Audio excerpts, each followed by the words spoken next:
안녕하세요. 한 주간 치과계의 핫한 뉴스를 모아서 전해드리는 주간 핫식스입니다. 9월 넷째 주 토요 핫식스 시작하겠습니다.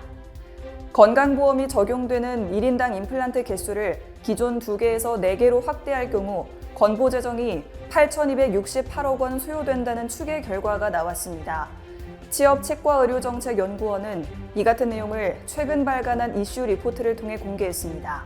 정책연 측은 국민의 구강 건강 측면에서 치과 임플란트 보장성 확대에 어떤 시나리오가 더 효과적인지 신중해야 하며 지속적인 모니터링을 통해 정책 효과를 평가해야 할 것이라고 밝혔습니다. 취업 박태근 협회장이 단국치대와 원광치대를 연이어 방문해 교육 현장의 요구사항을 귀담아 들었습니다. 대학에서는 치과의사 국가시험 실기시험의 안정적인 안착과 치의학교육 인증평가제도 운영에 있어 소통을 강화할 수 있도록 취업이 도와달라고 요청했습니다.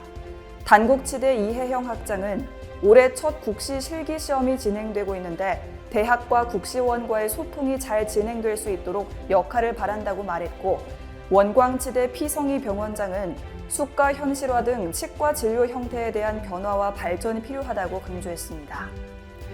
2023학년도 대입 전형부터는 지방의과대학, 치과대학, 한의과대학, 약학대학의 신입생 40%는 지역인재로 선발해야 합니다. 교육부는 국무회의에서 지방대학 및 지역균형 인재 육성에 관한 법률 시행령 일부 개정안을 심의 의결했다고 밝혔습니다.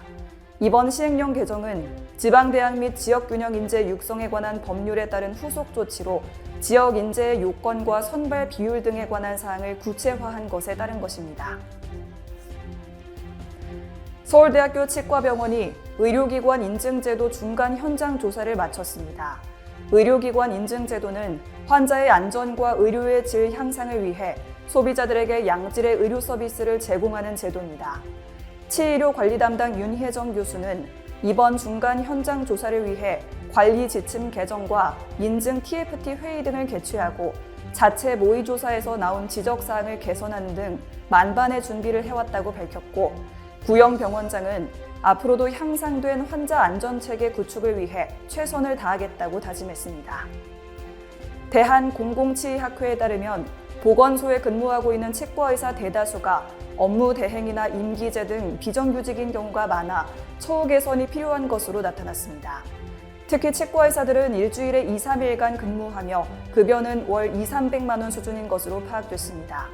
아울러 5년 근무 이후에는 보건소와 새로 재계약해야 다시 일할 수 있고, 재계약 시 월급과 경력이 관계없이 초기화되는 것으로 확인됐습니다. 일선 의료기관에서 국민지원금 사용 대상인지를 묻는 사례가 많아진 가운데 원칙적으로 특광역시는 광역단체 내, 광역 또는 기초단체 내에 있는 병원, 의원, 약국에서 모두 사용이 가능합니다. 특히 치과, 한의원, 피부과도 포함되지만 대학병원은 대부분 지원금 사용이 불가합니다. 지역사랑 상품권으로 지원금을 받은 경우 지역상품권 가맹점 가입이 되지 않은 의료기관에서는 사용이 불가함에 따라 사전에 결제 가능 여부에 대해 확인이 필요합니다. 대노뉴스는 치과인 여러분의 제보를 기다립니다. 경조사, 인사동정, 봉사활동, 각종 행사 소식 등 치과계에 공유할 어떤 소식도 좋습니다. 화면에 보이는 이메일이나 전화로 제보해 주시면 대노뉴스에 반영 가능하고 우수 제보자에겐 소정의 상품도 드리겠습니다. 이상으로 대노뉴스를 마칩니다. 고맙습니다.